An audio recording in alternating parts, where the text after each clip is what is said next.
بچه‌ها خوش اومدید به یه ویدیو دیگه از کانال آرسام گیمینگ. بچه‌ها امروز ما اومدیم با آنباکسی 4 بسته هیروز و 1 بسته چمپ و بدون معطلی لیتس گو.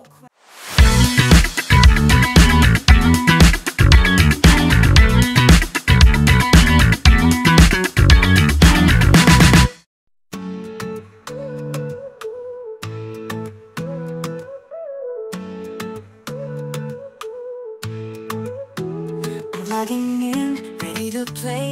Pixels lighting up my way. Adventures call, it's time to quest. In this world I'm feeling blessed. Game on, let the battle unfold. Press start, let's dive into the fight. With each level up, we ignite the night. Chasing dreams in a virtual land. Together we rise, take a stand. When enemies fall, hear the cheer. Teamwork's the key, we have no fear. Unlock the treasure, chase the score. In this pixelated world we soar. Victory's near, it's our time to shine. Press start, let's dive into the fight. With each level up, we ignite the night. Chasing dreams in a virtual land. Together we rise, take a stand. Take a stand.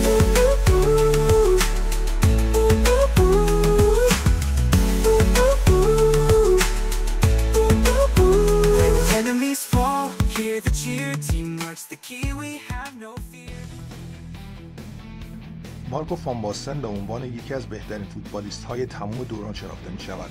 او که در هلند متولد شد به دلیل مهارت‌های فنی باور نکردنی، ظرافت در توپ و توانایی گلزنی بسیار معروف بود.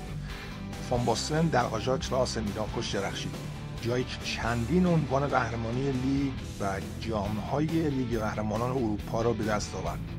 او ستاره مثلث هلندی میلان بود که هنوز به عنوان خطرناک‌ترین مثلث تاریخ شناخته می‌شود. یکی از نمادین‌ترین لحظات او رگبار خیره کننده او در فینال یورو 1988 بود که به هلند کمک کرد اولین قهرمانی مهم بین‌المللی خود را کسب کند. فان باستن به صورت انفرادی 3 بار در سال‌های 1988، 1989 و 1992 برنده توپ طلا شد و جایگاه خود را در میان اسطوره‌های این ورزش تثبیت کرد.